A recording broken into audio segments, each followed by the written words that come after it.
to win the AFC West. Oh, by the way, we've got new conference leaders on this Monday morning, and the worst team, the worst division in football, has a new best team. And with that, we welcome you to Keyshawn, J. Will, and Zubin, presented by Progressive Insurance. Fellas, how was the weekend? Let's weigh in, and then we'll weigh in on another crazy NFL weekend. It was good. The weekend was great. I watched a lot of whatever little college football was on. Had the opportunity to see my Trojans take down the Bruins. We have that legitimate argument, just like everybody else now, and that we want to be in the college football playoff. And then we turn the page to the National Football League. Yes, and it was cold this weekend to me. It was 58 degrees this weekend up here, man. Come on, Key, that's not cold. I'll tell you this. So we cut down the Christmas tree, Zubin, which is really cool. I had to actually cut down my own Christmas tree. Never done that before. Got really pumped up with some spiked eggnog. And then I walked in the door at home and I saw LSU beat Florida. And I was like, well, welcome to 2020. Just continues to cement that we're still in 2020. No doubt about it. That was one of the wildest endings of the weekend. We'll get to that in just a little bit. The coaching carousel in college football also swirling.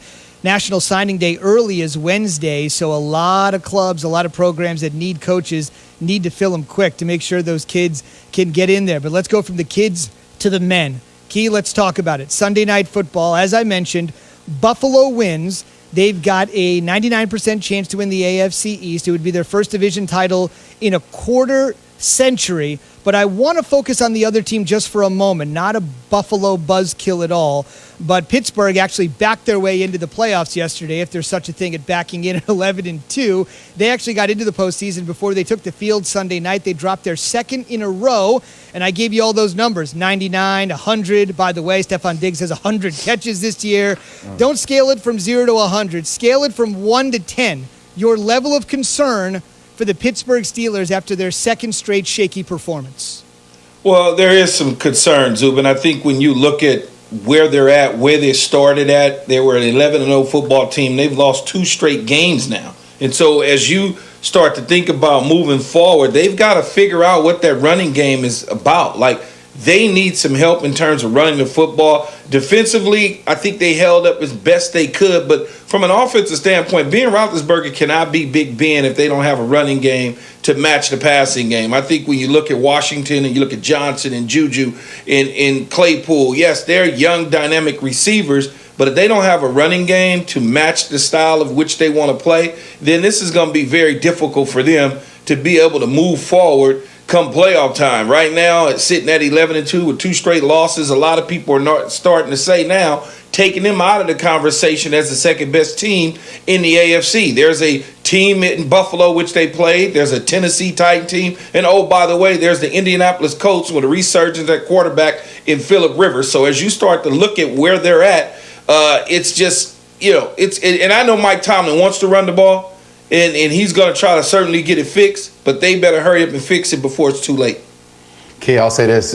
We should start throwing the Browns in that conversation, too. We'll get a chance to see them tonight and how they perform if Baker Mayfield continues to play at that high level. But I walked away last night thinking that the Bills were the second best team in the AFC. And just to finish off the comments that Key said about the Steelers and their running game, they rushed for 47 yards. 47 yards. The game against the Washington football team, they rushed for 21 yards. Look, one of the things I think that made Tampa Bay look better the other day is that they actually were able to stick to the ground game and they allowed play action. And I think when you can't do that for Big Ben, then it makes him very one-dimensional. And look, let's be honest about it. Big Ben is an immobile quarterback. He can't move in the pocket and do those things. He needs play action. He needs the run game to help take this team to the next level. I think their defense is still good, but their offense just struggles. I don't think they're still kind of in that top tier, but I don't see them as a Super Bowl contender. Here's Big Ben on whether what they are running on offense is become too obvious. You know what? Defenses can play pass if you can't run the ball. So we need to do better at being a more balanced offense. And we need to do better at executing the plays that are called. Okay, yeah, Key, let me ask you this. That's the words of Ben Roethlisberger. Yeah. There was so much talk about the other quarterback last night, Josh Allen. Look, to me, tell me if this is fair or not. For the work that Josh Allen has done and the improvements he's made, I've mentioned Stephon Diggs last night with a bunch of Great catches. He's now got 100 grabs. That leads the NFL. If he catches one more ball this year, it'll be the Bills' single-season record. I'm sure you remember the guy that set the mark, the great Eric Moulds. It seems hard to believe this guy has never made the Pro Bowl, Stephon Diggs. How much, and I'm not taking anything away from Allen and the work that he's put in year to year, but how much of his success can be put on the one guy, maybe the biggest offseason acquisition for any team at that position? Well, I think Brandon Beane, general manager of the Buffalo Bills, got it right. When he made the decision to trade for Stephon Diggs, it was the right thing to do. You got a young quarterback, and I always say you always want to have a young quarterback with a dynamic receiver opposite him. In terms of the Pro Bowl, whatever. I mean, that thing just is watered down nowadays anyway. I think when you look at some of the NFC guys and the Julio Joneses and the Michael Thomases and the Larry Fitzgeralds, guys that have consistently gone to the Pro Bowl out of that particular conference, it was going to be very tough for Stephon Diggs to get to the Pro Bowl. Now that he's in AFC side, it's a little easier. The deck is not as stacked. So, he'll get his opportunity to, as we like to say, or we used to like to say when it was in Hawaii, to eat pineapple. And so I think that'll happen for him at some point in time, and he'll probably get his first nod this year, although the game will not be played. Key, I'll tell you this, watching the game last night, watching the way that Josh Allen and he worked in the second half. I mean, look, the second half he reeled off for 7 catches, 6 were in the third quarter for 92 yards in the third quarter. That's more than half of the yards that Josh Allen threw for in the second half. I sit there and I'm like, I feel so bad for guys like Deshaun Watson. I'm watching him against the Bears. I'm like, man, he don't got no targets to throw the damn ball to. You took away DeAndre Hopkins. I mean, that's how lucky you are to have a guy like Stephon Diggs on your team that can make big plays like that to energize your unit.